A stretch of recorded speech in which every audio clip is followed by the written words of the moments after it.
Hi, it's Toma with the Lived Experience Practitioner Discrimination Diaries, and hopefully this is like third time lucky because I did a whole I did a whole diary entry, and then I looked and I hadn't turned the recording on. The second one I kind of fluffed up, so third time, boom, I'm going after this. I've had enough. So quick diary entry on today.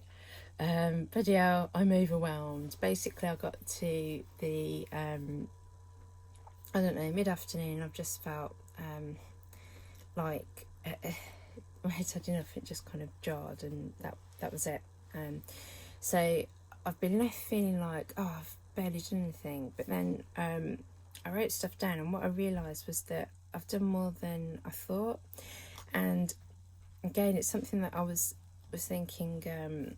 When other people are going through this stuff, going through discrimination, trying to address it, and you're feeling a bit rubbish about how little you've done, sometimes it helps to, instead of looking at the list where there's loads of stuff on it and just seeing everything you haven't done, what can help is sort of turning over a fresh page and just writing stuff that you have done. And when I did that, I felt a little bit better, even though I'm kind of kicking myself in the background about, again, stuff that I haven't done.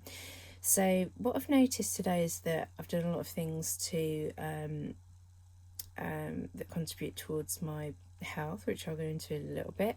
But one of the good things was starting off the day to an email to it was a response from a solicitor that I contacted actually yesterday, kind of afternoon, evening, I think, and recommended to someone on Twitter. So I sent off the usual kind of like, can you help me? Pro bono. This is the issue. If you help, maybe you'll do a bit of good in the world, or at least the world of LXPs, and help us with, help me with discrimination, but also help, a load of other people too, just by getting it recognised. And now when I do that, I don't really expect any. I don't know. I don't expect anyone really at the moment to like say yes. I'm just kind of sending it off to do something about it, and if nothing else, it makes people, sisters aware of this stuff, and then maybe someone else in the future will have a load of money and be able to do something about it. I don't know. But anyway, what I have noticed is that each time a solicitor has got back to me, they've always, I've always felt validated, because, I've got to know, but I think the first response I'd got, it said that they didn't have capacity at the moment to do that for a pro bono case. However, they then gave me a list of kind of different places I could contact. The second one, again, I felt validated, even though it was a no. And the response from the solicitor today was basically, we don't cover that area of law, but yes, what you've been through is terrible and it needs addressing. And what a difference to, again, the union kind of lack of support. Again, nothing to, it's not so much a union rep, it's just a kind of union as a whole, just that lack of kind of just support, lack of validation, and solicitors as well, again, not really validating anything, instead just sort of I don't know, kind of I'd come away afterwards feeling as though I suppose it's gaslighting essentially. You just feel as though what you've been through, it's not real, it's not recognised,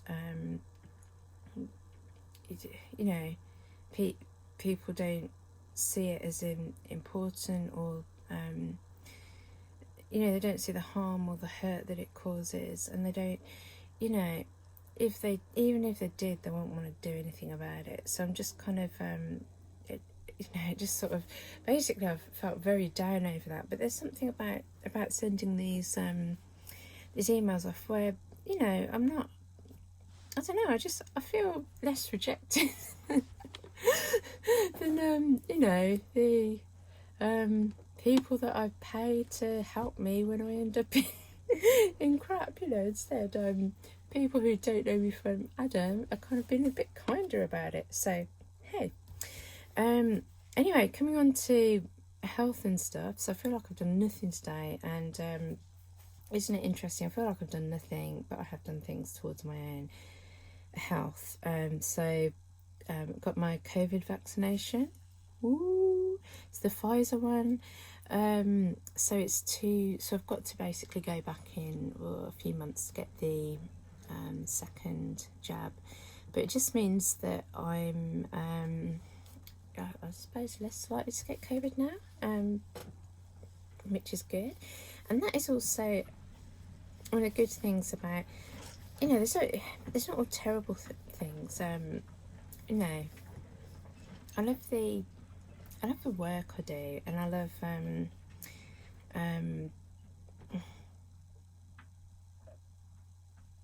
the change it can make, and the potential change it can make as well. One of the good things, I got this COVID jab because I work where I work, and otherwise I might have had to wait for a lot longer. So that's something good about that, and kind of being and it's an example of, I suppose, staff being looked after during a time when everyone recognises that there are, well, we're in the middle of a pandemic, hey. So anyway, so that was a COVID thing. So got my COVID jab. I was trotting down past the hospital where the neurology department is, and I thought to myself, you know what, I can't get hold of the neurologist secretary to try and reschedule this appointment, so I'll just trot along to the reception and see if I can get a rescheduled appointment or something, because it's kind of urgent, because I'm on these tablets that, they can be toxic, and at the moment I can't see properly, and I don't know whether my epilepsy is out of control or not, which then impacts on my driving, blah blah blah blah blah. And so I think it would be quite a simple thing to do. Oh my goodness, I think if you work in sort of I suppose like medical admin, if you work as if you're working as kind of admin staff, secretaries, reception, you're the gatekeeper. So you're there to kind of do that and stop people getting through. You're not given the autonomy to I don't know, you've got a blanket thing, don't let anybody in, and you've got no autonomy or training to understand when something is kind of urgent, or to do anything, even if it needed to differentiate whether something's urgent or not. So I just felt very frustrated, because I thought, well, called 5 times yesterday, couldn't get through, no answering machine, and again it was just blanket wall to wall kind of no, and your next appointment's going to be in November, which is, I can't wait that long, and it's been cancelled 3 times already. So I can't, it caused a huge amount of anger, actually, because at the moment, like I said in previous videos, every time something happens around my health, which is not good at the moment, I feel this huge amount of anger, because I just think this all was triggered by what I've been through at work, the discriminations, the lived experience practitioner, etc, etc, etc, and this kind of whole broken records anger kind of comes out, and so anyway, coming home, trying to breathe and what have you, I then had kind of like a mental health appointment, so that was good in trying to process that. I got my GP prescription sorted out. All these kind of things that actually, when you're doing your health stuff, it takes up time, energy. It's annoying. You don't want to do it. You've been putting it off, But I suppose all of those things are going to go towards, just helping me to carry on and keep going. But my God, the effort. So anyway, later I was having a conversation which basically ended up like a rant. Like I said, I've been all this stuff that I've mentioned earlier. But one of the things I was thinking about too was the fear. So when you raise issues as a lived experience practitioner, see, most of us, I keep saying us, there are us as other people that go through this stuff. It's not just me. But for most people, I think there's fear and feeling isolated in raising these issues. And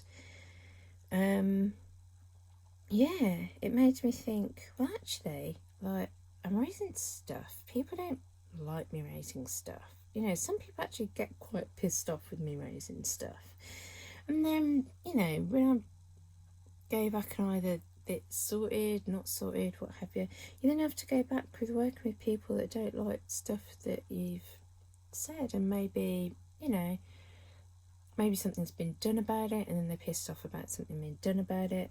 Maybe nothing's been done about it, so then it kind of validates,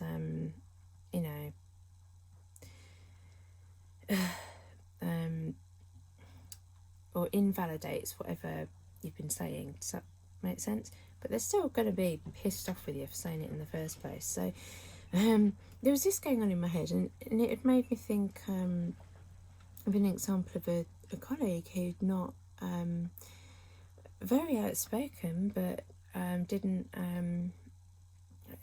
just didn't want to speak out because they're worried that their career would be wrecked. And the thing is, they're trained as are training sort of in clinical kind of therapy delivery, and they were worried that actually if they spoke out about this kind of crappy LXP low banded post, that it would then follow them round later when they're trying to do clinical work or something, or LXP work or what have you, and that their career could end up getting tanked by somebody. So that's it just got me thinking really, and how scary that is for most people, and how stuff like this, it just carries on and on. And wondering what makes me different to do something that's so flipping. I'm like a bloody kamikaze, aren't I? It's like, I keep chatting, and then I'm ill, and I keep chatting and going, and then I'm more ill, so I fuck that shit and keep going. And people hate me, whatever, keep going. So you need somebody who's almost, you need to be almost mad or what have you to try and make change, and people will see you as mad. They'll just see you as complaining about something that doesn't exist or what have you. And do you know what happens? Generally, you manage to change stuff, and the people that benefit, there'll be a load of people benefiting from, as things change with experience working. When you're the messenger, usually that change doesn't benefit you, as I have found in the past and previously. People don't appreciate it. So that's just where I'm at the moment. And I'm probably not doing very well in encouraging anybody else to do this kind of stuff. However, I'm kind of for people that are doing this kind of stuff and that are, a bit on the kamikaze side, or they're just kind of kamikaze. You know what? join the club. Let's make a little club together, and you know, kind of fearless snobs. I don't know. So yeah, that'll do. Made myself laugh, and hopefully tomorrow I will have done things that will help more in a practical way. Yeah, so this diary entry over and out.